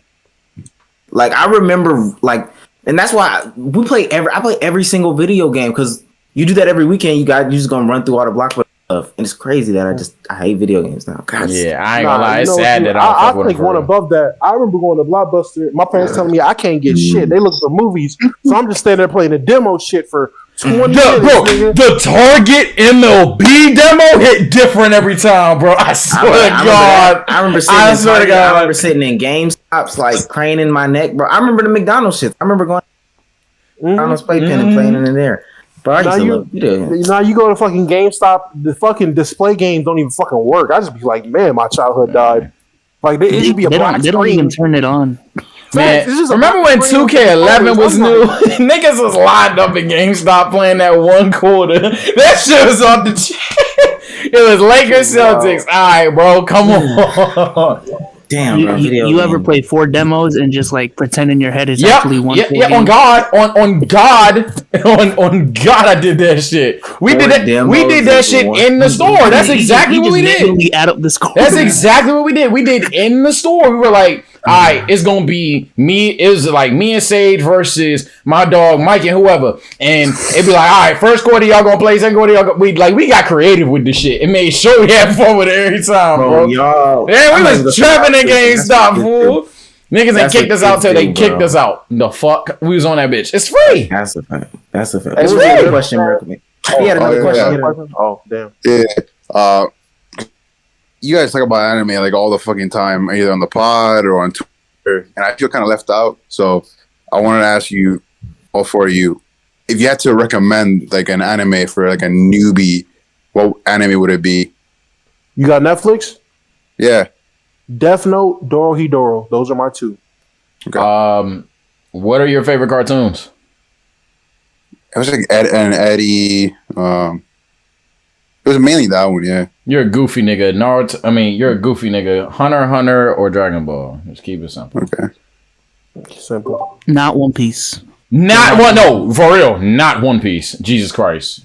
You're gonna be sitting there forever like You're gonna be mad. I'm basic, so I'm finna tell you Naruto. Yeah, Naruto. I was gonna go there too. Naruto, if you're starting from zero, Naruto. If you on Ed and Eddie timing, Kids Next Door shit, nah, you're chilling right now. Go do what Cartoon Network did. Dragon Ball, Naruto, Bleach, One Piece. Mm-hmm. Go anything that was on Konami, my nigga, basically. And My Hero instead of Bleach, because My Hero is a lot more casual than Bleach. So there you go. Or if you want to ease your way in, watch Last Airbender and then watch. Yes, that's fine. Yeah. That's technically. We're talking. He can watch these if that's the case. Oh. All right, man. Yo, Miracle Man, thank you, bro. Appreciate your questions, my guy. All right, let's see who else we got down here, man. Let's see who else we got down here. Cool Bro is the only one. The coolest of bros. What's popping, my guy? Can y'all hear me? Yep. Mm-hmm. Oh, Omar, I got a question for you. Okay. Have you jailbroken any more fire sticks? Wait, you're breaking up. Wait, say it again? Have you jailbroken any more fire sticks? Federal informant? Cool Bro trying to get me locked up. Yeah, I'm about to say, what the fuck? You know, those jailbroken fire sticks go crazy. I don't know. I have no clue. I'm about to turn. Listen, Cool Bro, I don't know how to answer that question. As a matter of fact, I got a question for you. You haven't been in none of my.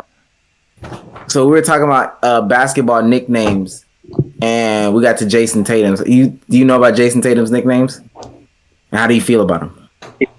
Yum. Jason Tatum.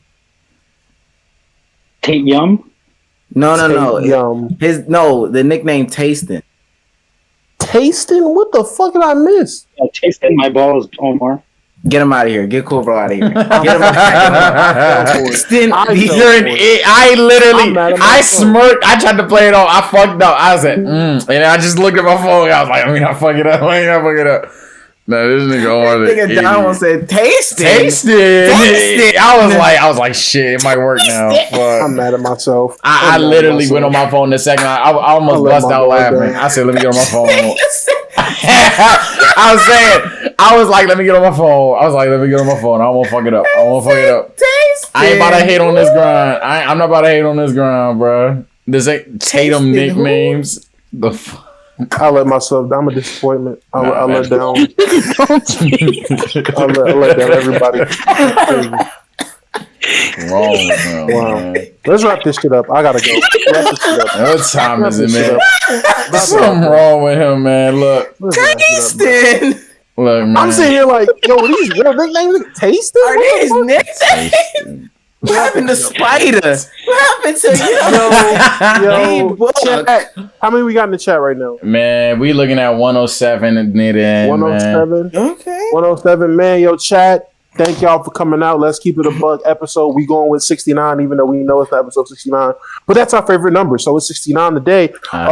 Sage, man, hit him with the outro, my guy. Hey, man, look, follow TS_Sage on Twitch, YouTube, Attitude3 for the IG. Some of y'all still don't know what I look like and watch the podcast and be like, hey, what do you look like? My Instagram, I guess. That's crazy. Do we shit, I guess? I don't fucking know. But, yeah, and I'm gonna fuck with y'all niggas. Take care and stay blessed. You feel it? Walmart, let them know your outro, bro. What if they're not niggas? Look at Measles. Omeezy on YouTube. Omeezy on. I actually recorded this week, and I'm recording tomorrow. So upload season. And then y'all keep me in y'all prayers. I go to get an MRI. So damn. Let's see what the fuck is going on. Prayers for my dog. Prayers up to that, man. Hope everything all right, my guy. B-Souls, you wanna say something real quick, bro? With the Android cam? Yeah. Take that weighted blanket off your head. What is wrong with him? It's gonna crush his brain. Bye, guys. All right, man. And lastly, of course, we gotta talk about how at the end of the day, it's my show. And like, no matter what we do, chat, it's my show. I run this shit. No, Dom, you're fine. You're fine. It's like, well, let me go back to the shit. Let me go back to this shit. I'm not even watching the pod. I already know it's only his face. Man, Chad, it's been your mom's favorite midnight snack, and we will be back Sunday, bro. Follow me on Twitter, DomChurch1. Follow me on YouTube and TikTok, DomChurch97. Hey man, for some reason all my YouTube videos is getting copyright claimed, even though I'm just sitting in my car talking. So I ain't getting paid for them shits. But if y'all could get my shits to 100 views, that would be really inspiring for me to do some more story times. I don't know, man. I just need 20 more views. It's 100 something y'all in here. I just gotta click that bitch one time for 5 seconds, get the fuck off of it. Right. My day will be made. All right. Thank you. 20 of you. Literally. YouTube's been going crazy. But all right, man. I'm gonna fuck with y'all niggas. Take care. Stay blessed, man. It's your boy